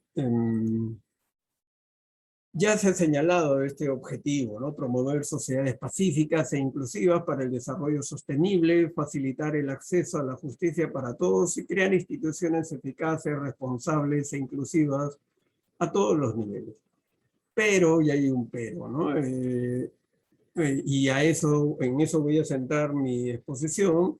Uno de los factores y uno de los más preocupantes que hace imposible en Latinoamérica, por lo menos, nuestro campo de reflexión, es la corrupción. La corrupción está impidiendo el logro de este objetivo. Y si no hacemos frente, ya Eduardo ha señalado varias cosas puntuales, Daniela también, si no hacemos frente a este problema, no vamos a tener sociedades pacíficas y justas, y nuestras instituciones van a estar instrumentalizadas según el poder de la corrupción, y mientras más se afirme ese poder, menos instituciones justas vamos a tener, ¿no? Y eso es un grave problema. ¿Qué impide este objetivo entonces? Pues la corrupción, ¿no? Pueden haber otras cosas también, como el crimen organizado, por ejemplo, el narcotráfico, que definitivamente, además se alimenta, convive con la corrupción política y la corrupción económica. Hoy día no es simplemente el crimen organizado paralelo a la actividad política. Lamentablemente en nuestros países también ya se ha insertado en la dinámica de la política, ¿no? Y también las limitaciones de las formas políticas modernas. En ese punto yo sí añadiría, ¿no?, que lo que está en juego ahora no es solamente la crisis de un Estado, sino también una forma de ver la civilización.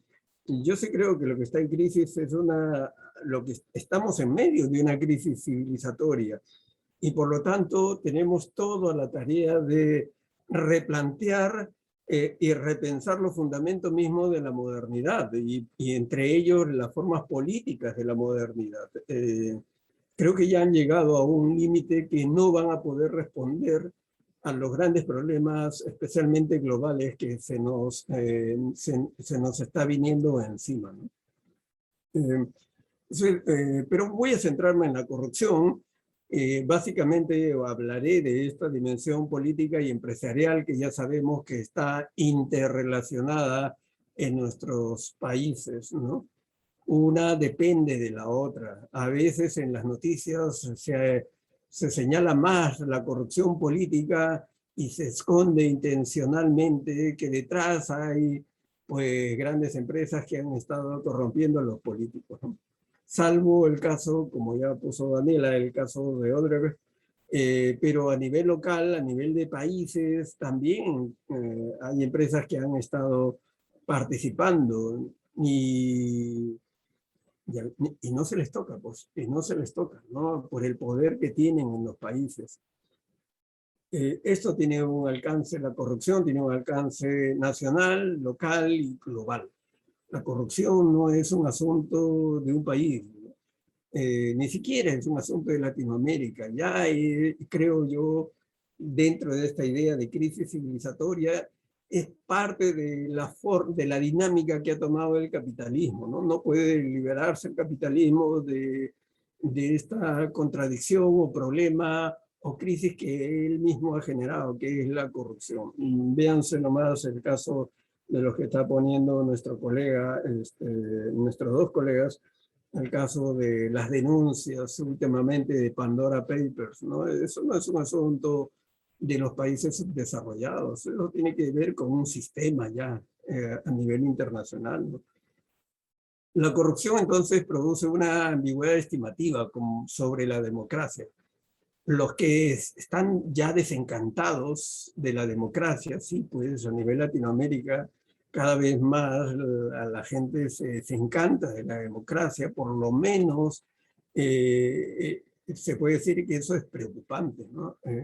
Y los que se aprovechan de ella, porque este tipo de democracia que tenemos, a pesar que esté en crisis, sirve a los intereses de las organizaciones criminales, sirve a los intereses de las organizaciones corruptas. Claro que sí. Es funcional a la corrupción el tipo de democracia. Por lo tanto, si no cambiamos también el tipo de democracia que tenemos, no vamos a poder resolver la corrupción, ¿no?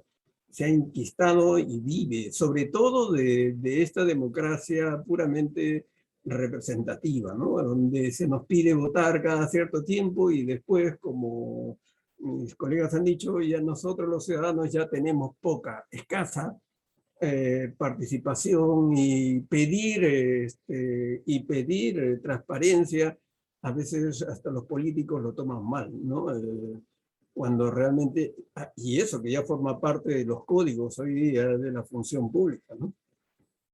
¿Cómo vencer este mal social? Pues la idea genérica que es radicalizar la democracia o procurar hacer efectivo el objetivo 16. Vamos a ver algunas ideas, ¿no? Hay un escenario, sí, pues el escenario genérico más global, ya lo hemos dicho, ¿no? Hay una crisis de los fundamentos de la civilización occidental, ¿no? De la civilización actual, que tiene que ver con el más grande que estamos viviendo de esta pandemia y además la crisis climática. Eso no es un asunto del azar que nos ha tocado a nosotros, ¿no?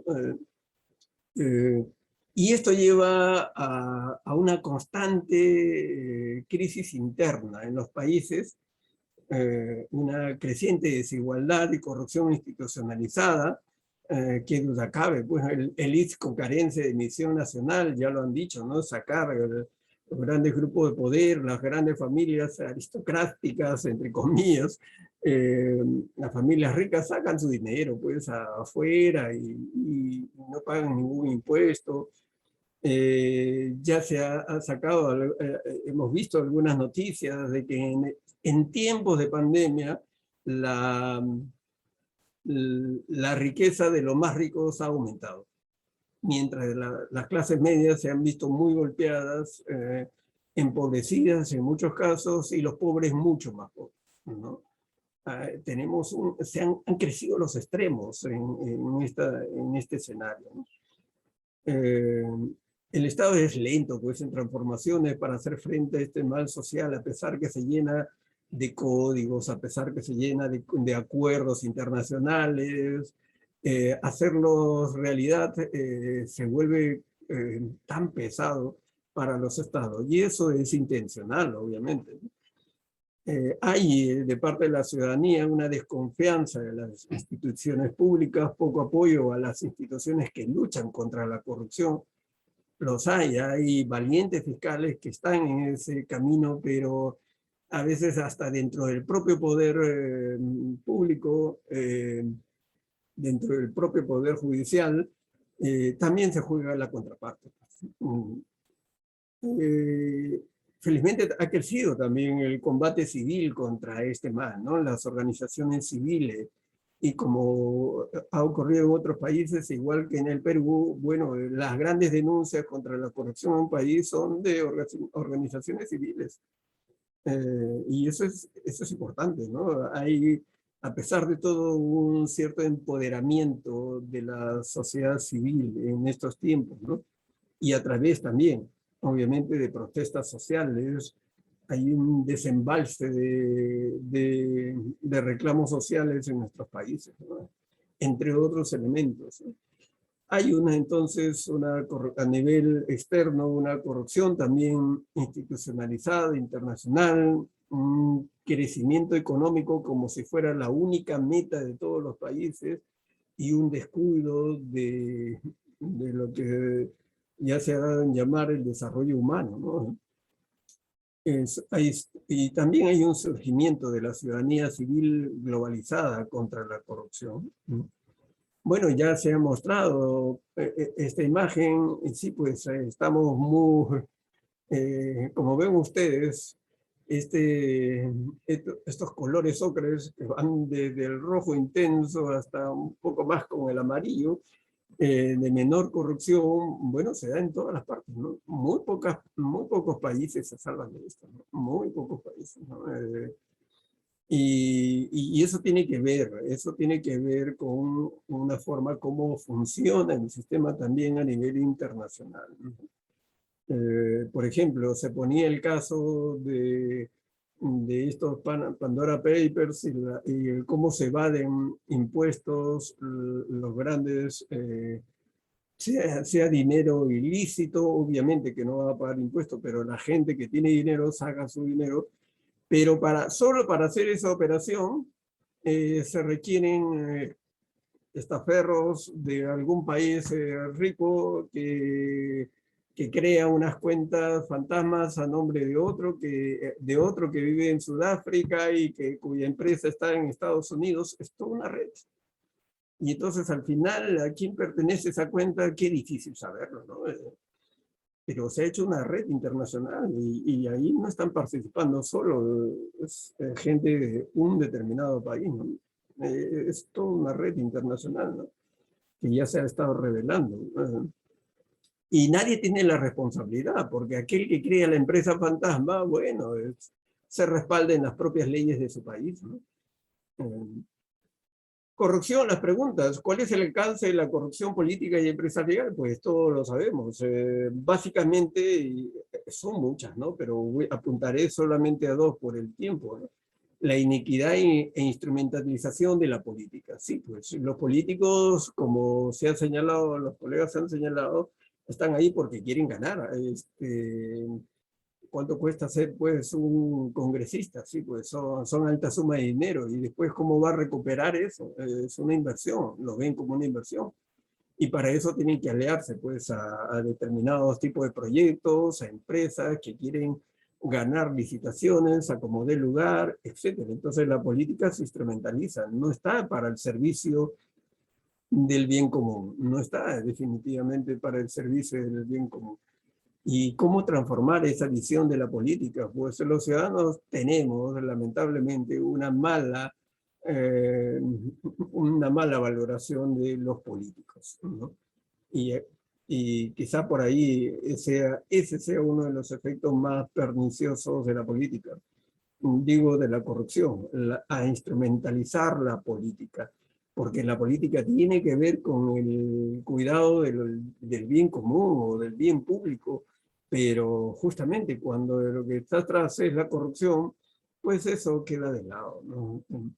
¿Cuál es el impacto que tiene la corrupción sobre la democracia? La desvalorización de la misma y la pérdida del sentido de una cultura democrática, ¿no? Claro que nuestros alumnos de colegio, ¿no? De edad escolar, llevan cursos donde se les dice cuáles son los valores cívicos.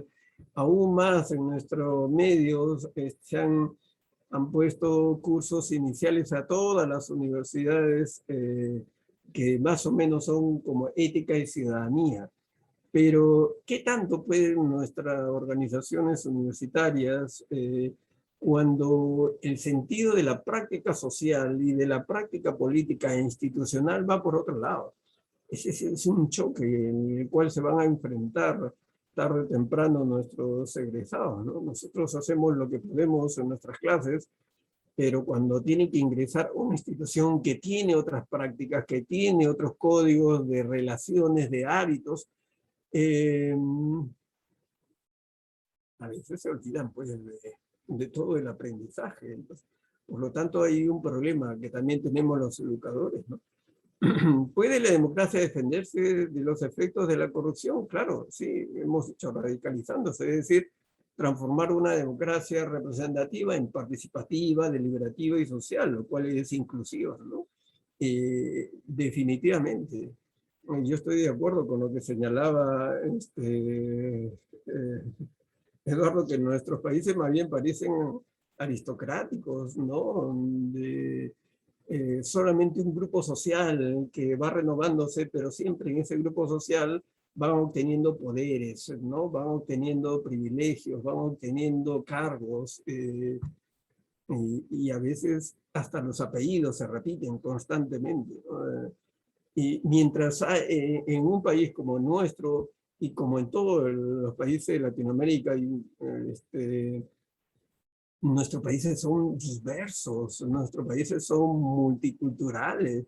Sí, pues, y uno se va a extrañar, se extraña de que en algún ministerio una gerencia esté a cargo de un nombre andino, de un apellido ayánica, sería extraño, ¿no?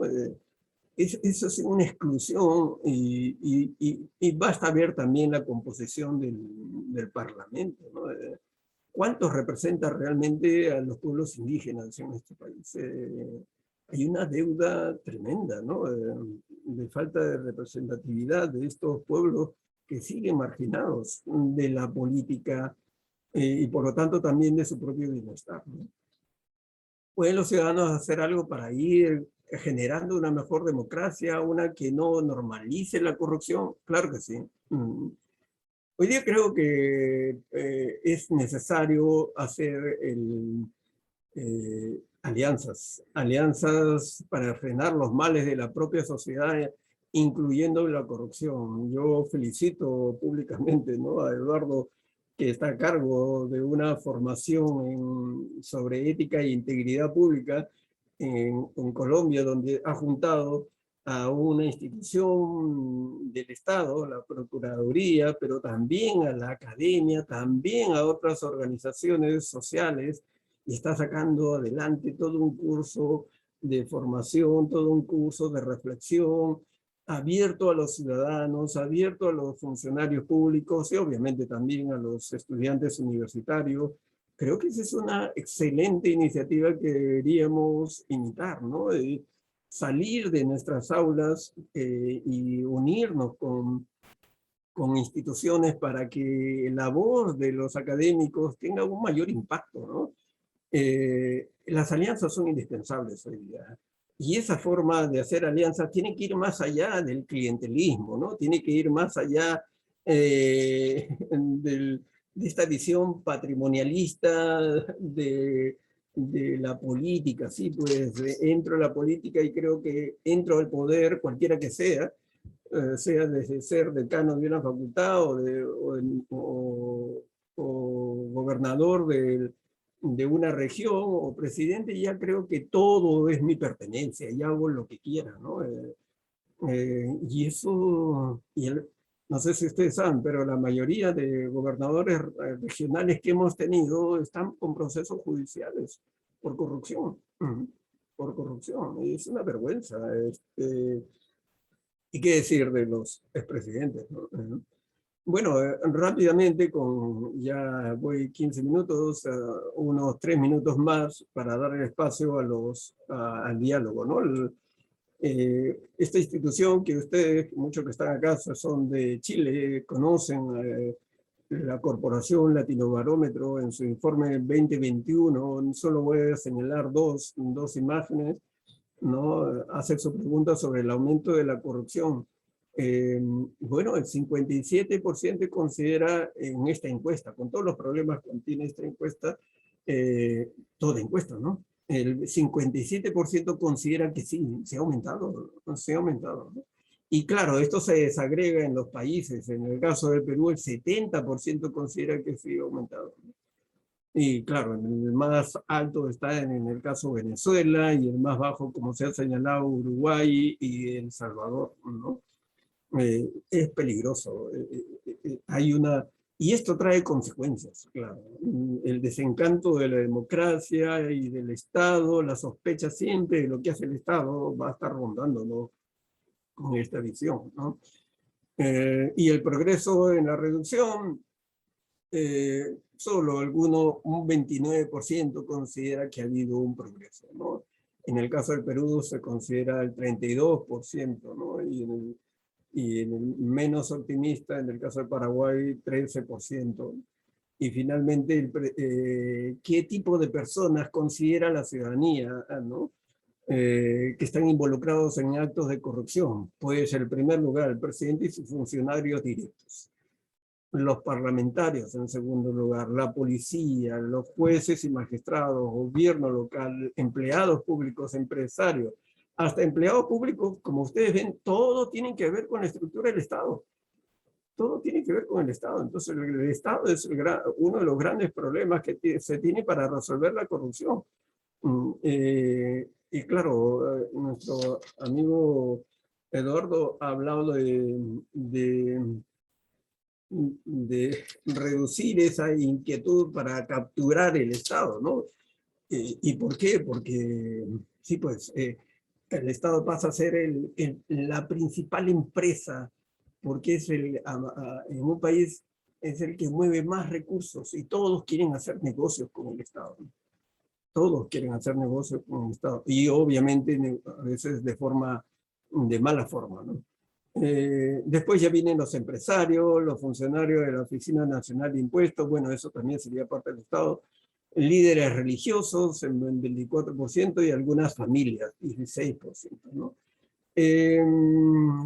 Ya no voy a entrar aquí, esta idea importante del ex procurador que hemos tenido, uno de las personas que más también ha enfrentado la corrupción, recordaba en una conferencia que las ideas del exdirector del Banco Mundial, de cómo la corrupción afecta no solamente la democracia, también el desarrollo y la gobernabilidad. Es decir, toda la institución política y social, ¿no? Está afectada por la corrupción. Y por lo tanto, como dicen algunos colegas, ya no podemos seguir viendo la corrupción simplemente como con esta metáfora de la manzana podrida, ¿no? Como si fuera un asunto personal, alguien se corrompe, ¿no? Y lo que se arregla es sacar esa manzana y quitarla del grupo. Ojalá fuese un asunto así, pero parece que no es así, ¿no? Tiene que ver ya con redes, con mafias, con estructuras institucionalizadas, ¿no? Tres consecuencias expresan un efecto sobre estas tres consecuencias, expresan un efecto sobre los sectores sociales, sus vidas culturales y políticas, ¿no? Contra esos efectos es que los ciudadanos tenemos que luchar, definitivamente. Ya los colegas, no voy a repetir, han señalado algunas de ellas. Y ya se me va el tiempo y solo señalaré rápidamente esto. ¿Qué incluye lo que los colegas han estado señalando? Tampoco es una novedad, ¿no? Necesitamos un empoderamiento ciudadano, qué duda cabe, ¿no? Y eso pasa por convencernos, pues, de que buena parte del cambio tiene que ver con nosotros, pero eso requiere preparación del propio ciudadano, ¿no? Y esa preparación tiene que ser deontológica. Hay un marco normativo, sí, tenemos que también ser conscientes, ¿no? De la poca educación o el poco convencimiento del valor de los derechos humanos, ¿no? Sí, no basta que hayan sido formulados, tienen que haberse convertido en cultura. ¿Qué tanto se han convertido en cultura? Ahí podemos llevarnos a una sorpresa, ¿no? Necesidad de un marco deontológico, necesidad también de un marco teleológico, que duda cabe también, ¿no? No basta con las declaraciones. ¿Cómo generamos buenos ciudadanos? Es una pregunta que deberíamos, y creo que nos molesta y nos persigue siempre a los profesores de ética, ¿no? ¿Cómo generamos buenos ciudadanos, ¿no? Obviamente que en relación a qué significa ser buena persona, ¿no? Y la generación de espacios públicos. Los espacios públicos lamentablemente se están reduciendo a simplemente ser espacios de mall, donde la gente se reúne a comprar, nada más. Esos son los grandes espacios públicos. Lo que más crecen son los malls, las grandes tiendas, y los espacios públicos, no hay gente conversando, no hay gente dialogando, salvo, de nuevo, en restaurantes, en bares o comprando. No se genera. Y estas redes sociales tampoco están generando mucho espacio público. Es un espacio a veces ustedes lo habrán visto, pues, de mayores ofensas, de agresiones, y hasta ahí nomás llegan, ¿no? Y los medios de comunicación, muy poco. Por lo menos en nuestro país no se genera esa discusión pública a través de generando estos espacios públicos. Abrir la voz del ciudadano en los espacios públicos con los dedos de esta mano. Algunas emisoras nomás lo hacen. Algunas emisoras. Y esto, hemos dicho, requiere alianzas de instituciones. Ya no es posible que trabajemos solamente de manera aislada, descoordinada, ¿no? Este mismo congreso es una muestra de ello, ¿no? De la unión de varias instituciones académicas y públicas, ¿no? Yo creo que es importante eso, ¿no? Canales de comunicación entre la sociedad civil y el Estado. Sin eso no habemos logrado, ¿no? Si no, la transparencia va a ser simplemente normativa y no vamos a tener ningún modo de exigir esa transparencia, ¿no? De realizar la transparencia, ¿no? Esto tenía solamente algunas reflexiones quizá complementarias a lo que nos han dicho nuestros amables colegas. Muchas gracias. Podemos, creo que, escuchar a los... Gracias. Gracias, doctor Miguel Ángel.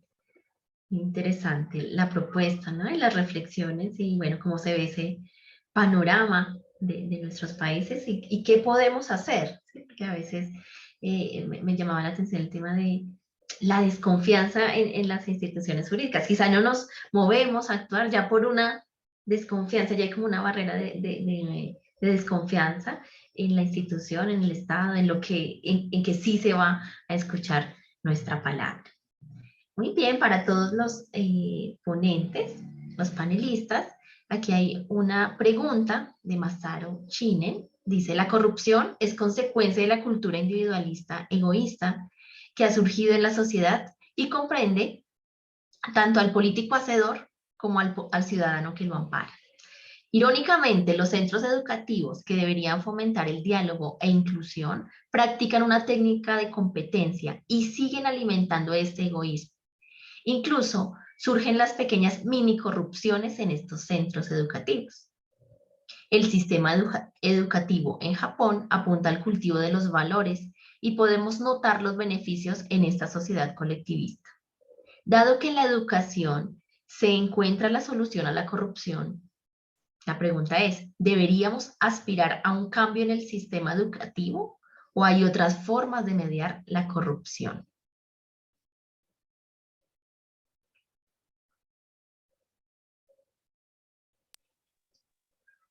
Hola, me gustaría comentar un poco, porque, bueno, en el TEC de Monterrey yo coordino el programa de integridad académica y es muy interesante por el tema de las malas prácticas. Yo ya había hecho referencia a eso, de hecho ahorita con el tema de la pandemia ha habido pues una explosión de copia en todos los países, o sea, las universidades que tienen programas de estos, la Universidad Católica de Chile tiene uno, tenemos relación con ellos, están reportando un aumento enorme en el tema de la copia por WhatsApp, de los exámenes en línea, etc. Entonces, pero eso tiene que ver también nuevamente con los contextos, o sea, no es un problema de que las nuevas generaciones son corruptas y son culpables de lo que nos pasa, porque no es cierto. Tiene que ver con este contexto de cambio en el que estamos y con cosas que también están pasando en las universidades. O sea, efectivamente, las universidades preparan también para el trabajo. Y en ese preparar para el trabajo, a veces también son instrumentalizadas, a veces también los estudiantes las ven como un eslabón para obtener un título que les permita salir al mercado laboral. Y se incentiva, o sea, sí hay un problema porque se incentiva la competencia, se incentiva la obtención de buenas calificaciones y entonces llega un momento en que parece que es más importante la calificación que el propio proceso de aprendizaje. Pero luego hay otros temas de contexto, o sea, aumentan el número de estudiantes por salones de clase, aumentan las presiones a los profesores para que investiguen y publiquen y a la vez den clase y a la vez atiendan a muchos alumnos. Entonces, por eso, nuevamente, si predomina el individualismo, tendríamos que retomar el asunto del contacto, de la coordinación de la acción y de la construcción de comunidades íntegras. Entonces, creo que en este sentido necesitamos abrir diálogos muy francos en nuestras universidades sobre lo que nos está pasando, sobre el para qué estudiamos, sobre cuál es el sentido de la excelencia, sobre el hecho de si la excelencia solamente se logra con las buenas calificaciones, sobre el sentido de la técnica, porque hay un hecho concreto que es Internet, y Internet implica colaboración, pero Internet ha borrado un poco los límites entre el trabajo colaborativo y el esfuerzo individual, que es una de las bases centrales de la integridad en el contexto educativo. Entonces necesitamos generar esos diálogos en el seno de las universidades y necesitamos también construir universidades íntegras. O sea, por eso para mí es muy importante si yo en mi proceso formativo no solamente hablo y estudio sobre ética, sino vivo la ética y puedo entonces ver qué significa ser un estudiante responsable, cuál es el rol de la universidad. Y si esas cosas se discuten, entonces creo que podemos encontrar soluciones razonables a los problemas que tenemos, como pues del individualismo, de las cosas que necesitamos cambiar en la universidad también para poder hacer frente a los retos de nuestro tiempo, ¿verdad? Hasta ahí lo dejo, gracias. Gracias, doctora Daniela. Sí, señor. Sí, solo para agregar algo a lo que ya ha dicho por Dani es que pues esto empieza en la vida, en la infancia, digamos que construir subjetividades solidarias, subjetividades sensibles al cuidado del otro, sensibles al cuidado de la vida, sensibles al cuidado de la palabra y al cuidado de los espacios en los que entre todos tomamos decisiones por el bien de todos. Y eso pues no ocurre en la escuela. Hoy en día en la escuela, tal y como la tenemos, lo que ocurre es una preparación de las personas, una serie de conocimientos básicos que les permiten después llegar a la universidad y especializarse en un oficio para ganar dinero cuando trabajen. Y eso es fundamentalmente lo que guía la práctica educativa, que ha sido también capturada por los intereses pues, que tienen los agentes económicos en reclutar personas que tengan competencias y habilidades y destrezas para operar en esos ambientes, de manera que les resulte a esos agentes provechoso. pero está completamente descuidado, pues naturalmente en esa estructura, porque no tiene interés para quienes presionan estos cambios, la construcción de este tipo de subjetividades. Ahora, eso se hace es haciendo, no dando clases de ética, eso no sirve para nada. Leer a Kant, yo sé, estoy de acuerdo con Annette Bayer y con Richard Rorty, leer a Kant, digamos, por fuera de una experiencia social en la que las personas puedan estar sensibilizadas frente a los derechos y esta cosa de que el otro tiene dignidad, pues no sirve para nada.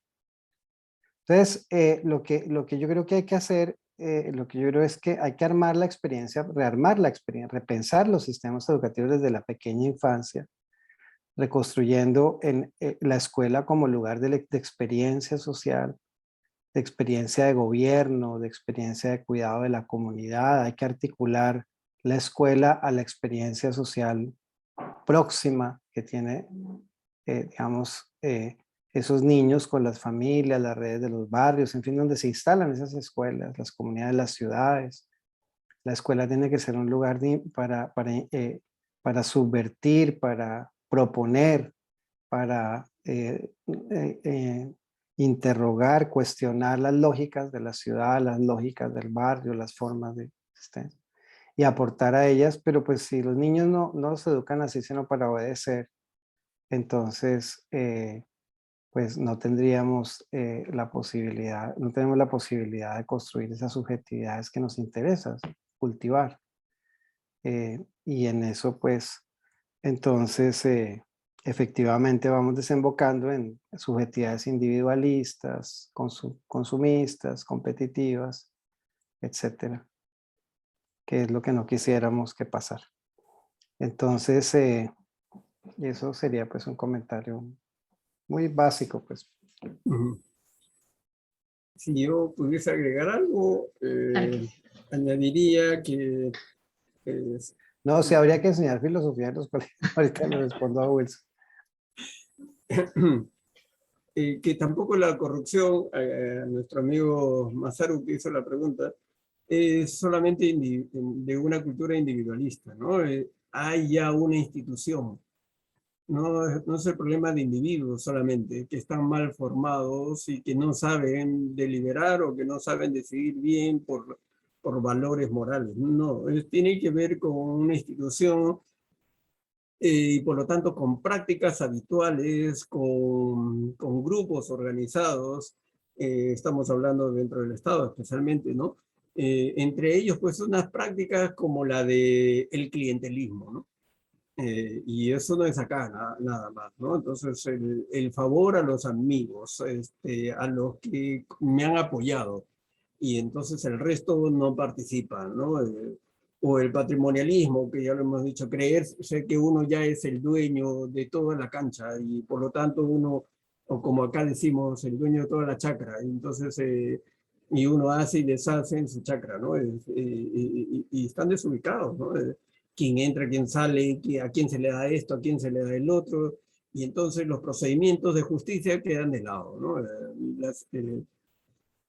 El tema es institucional, ¿no? Y el Estado ha vivido de esa manera. Entonces no es solamente, claro, además de tener una raíz individualista, también es institucional, ¿no? Algunos creen que ese tipo de procedimientos es básicamente colonial, por lo tanto seguimos teniendo mentalidades coloniales o instituciones coloniales que no han sido resueltas y tenemos el ropaje de ser modernos, ¿no? Entonces tenemos otra contradicción en muchos de nuestros países entre lo colonial y lo moderno que no hemos resuelto, ¿no?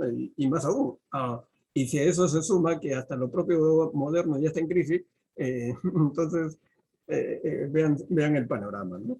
Y claro, yo apuesto por lo que dicen los colegas, especialmente lo que ha señalado Daniela, ¿no? Sí, pues necesitamos crear esas comunidades de diálogo, de discusión, de poner en cuestión cosas fundamentales. Si no ponemos en cuestión la corrupción, la dialogamos, la discutimos en las distintas instancias desde el colegio, entonces pues nos vamos a acostumbrar, así se hace. Y si no nos acostumbramos, ya nos acostumbramos también a lo contrario, no puedo hacer nada, ¿qué voy a hacer? Yo creo que es necesario, ¿no? Y más aún en el espacio universitario, Y son buenos espacios como este para ir recreando nuestra mentalidad y responsabilidad que tenemos los docentes en ese nivel, ¿no?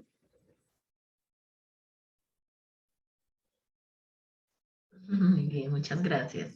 Sí, se ha suscitado un debate entre los colegas que nos acompañan. Yo quisiera, pues, en todo caso, precisar que no creo, por supuesto, que no haya que enseñar filosofía, ni ética, ni nada de eso, sino que quiero decir es que para que sea eficaz esos procesos pedagógicos hay que ubicarlos en una escuela que también se define y se posiciona de una manera distinta, para así de esa forma darle fuerza a los filósofos que se leen, a las teorías éticas que se discuten, a las prácticas que desde esas perspectivas se informan, en la medida en que haya una escuela que acoja eso, que realmente le dé sentido en términos digamos, de prácticas sociales. Y eso es lo que creo que hay que hacer. Naturalmente creo que los filósofos prestan una ayuda enorme para esclarecer los cursos de acción que eventualmente unas escuelas, digamos, en situación de participar de la vida de la ciudad, de la vida de la comunidad, etcétera, tiene que deliberar. Y bueno, entonces, pero lo que creo es que, digamos, es insuficiente en general para la formación de subjetividades solidarias leer a los filósofos de la solidaridad. Si la escuela practica competencia, la escuela lo que hace es promover el individualismo, lo que hace es, eso es un doble mensaje que termina haciendo ineficaz lo que quisiéramos nosotros que la enseñanza de la ética fuera eficaz. Pero es mi punto de vista muy... Muy bien. Muchísimas gracias a los panelistas, también a quienes Sí. asistieron. Leer acá no es aburrido, claro. Si no quise decir eso, me excuso. Muy bien, muchísimas gracias a todos por participar. Y también hay unos agradecimientos en el chat por sus intervenciones y los invitamos a continuar en nuestro Congreso Agenda Ética y Desarrollo Sostenible, Pandemia, Democracia y Educación en América Latina. Entonces, todos invitados a seguir con las conferencias que aún nos faltan para concluir nuestro Congreso. Muchas gracias para todos. A ti, Dianita, muchas gracias. A los colegas. Gracias. Muchas Qué gusto gracias. verlos a Un todos. abrazo. Un fuerte abrazo. Dani, un Qué abrazote. gusto, amigos, Eduardo. colegas. Polito, Un un abrazo abrazo. fuerte. Bueno, me Hasta alegra luego. verlos. Chao, chao, chao. Dios.